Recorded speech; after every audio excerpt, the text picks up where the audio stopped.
Welcome to Chisholm Trail 61. Today we're doing another bread video. We're going to make us a loaded Mexican cornbread. You can make a whole meal out of it. Hey, I'm going to show you how I do that coming up right now. Okay, first thing we're going to need to do for our Mexican cornbread, our loaded Mexican cornbread, is I got 1 pound of ground beef here. I'm going to put in that deep 10-inch cast iron skillet. It's a number 8. You can hear it sizzling. I had it heating up there. And here I got 1 medium yellow onion. I'm going to put in there with it. And I'm going to throw me 1 teaspoon, or maybe just a little bit more. I like garlic. 1 teaspoon, good teaspoon of minced garlic. And we're just going to chop this around. That meat's just a little bit frozen, so it may have to thaw just a little bit there. I'll try to break it off as we go. It ain't thawed out real good yet, but it will. Get it mixed in there with that meat, with my onion. You see it's thawing. That's thaw out pretty quick in that hot skillet there. What we want to do, we just want to sort of saute our onions down while we're cooking our ground beef here. Again, that's 1 pound of ground beef, 1 teaspoon of minced garlic, and 1 about medium-sized yellow onion. What I'm going to do, I'm going to continue to break this up and get it browned up. I'm going to cook my meat all the way through, and then I'm going to drain it. And once I get my meat cooked all the way through and drained, then I'll bring you back and show you the next step. Okay, you can see we got our ground beef and onion and minced garlic mixed up there. Well, we got it browned good. Onion sort of sauteed, and what I got here, I just got a packet of taco seasoning, and I'm gonna put 4 teaspoons of taco seasoning in here. 4 teaspoons taco seasoning out of that packet, and I'm just gonna stir that around in there.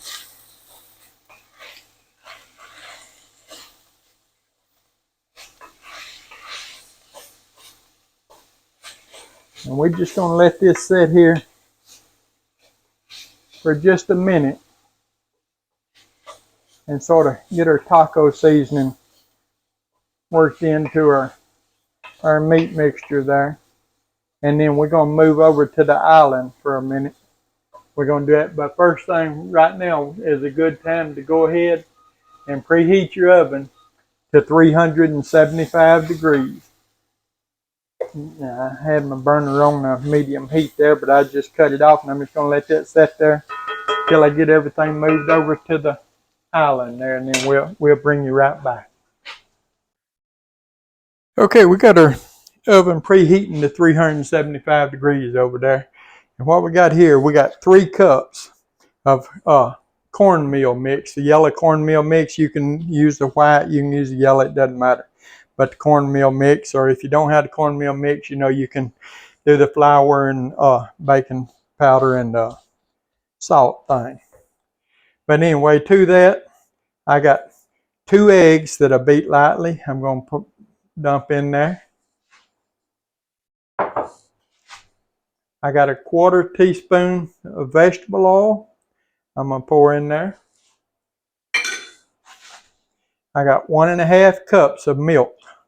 And that's just whole milk. You can use 2%. You can probably use buttermilk or whatever you want to use, whichever milk, really doesn't matter. Now, I'm just going to give that a mix and just sort of get that mixed up a little bit before I add any more ingredients to it. And what you don't want to do, you don't want to overmix your batter. So we're just going to get it just combine and scrape the sides down, what we're going to do. To that, we got 1 14.75 ounce can of creamed corn. we're going to just dump the whole thing in.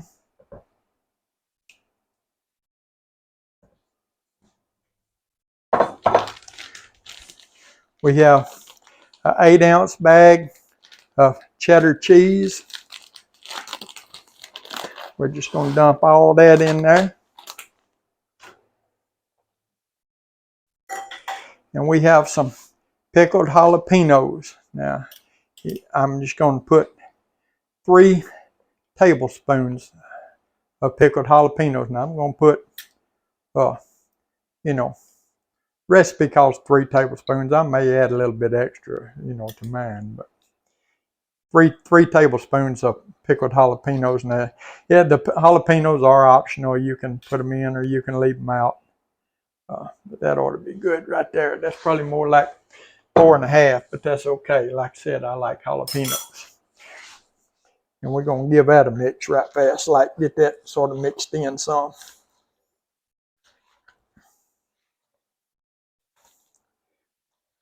Now you noticed I had my hamburger meat in a clear vacuum seal bag there. I vacuum seal my meats. I vacuum seal a lot of like taco seasoning stuff. It comes in a bag. Vacuum seal my cornmeal flour, stuff like that.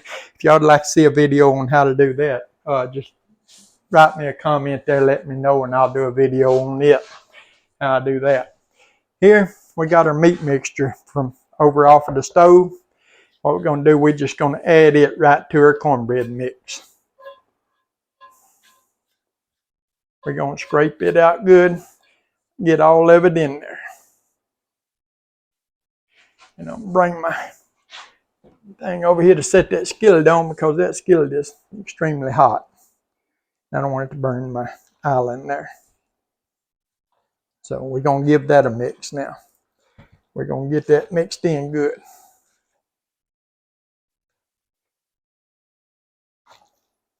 This one I said don't worry too much about getting everything mixed together real good at the beginning because there's other mixing to be done here.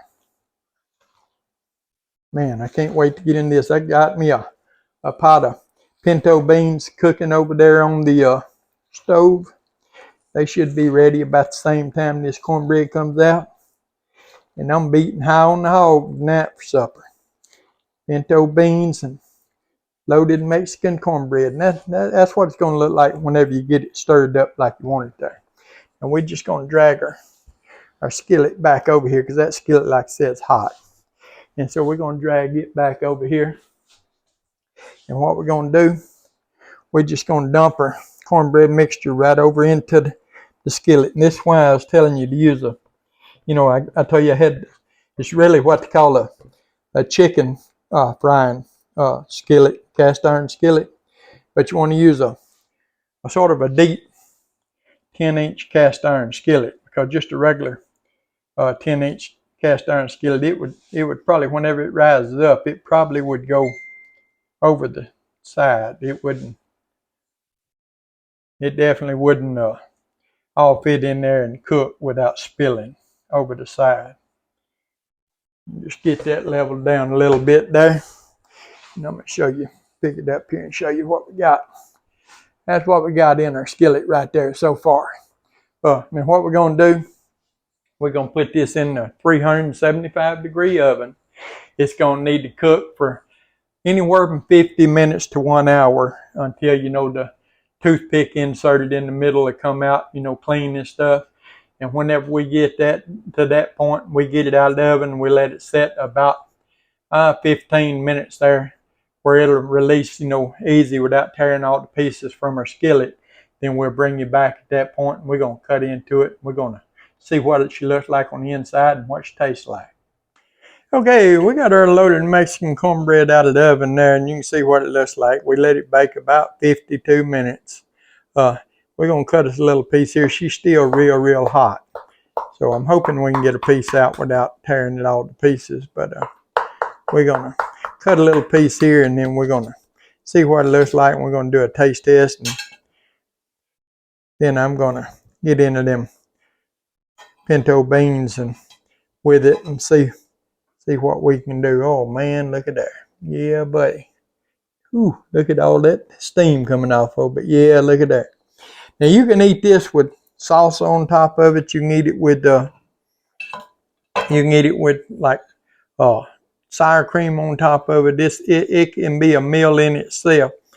I'm gonna be eating it with cornbread on top of it, but I'm gonna with pinto beans on top. But I'm gonna do a taste test. You can see the meat and stuff in there. Man, she's hot though. I'm gonna blow that for just a second. I'm gonna be sure I got one of them jalapeños.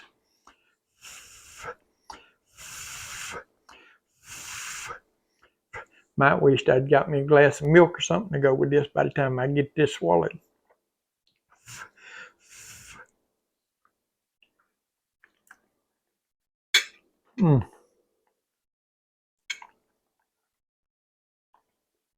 Man.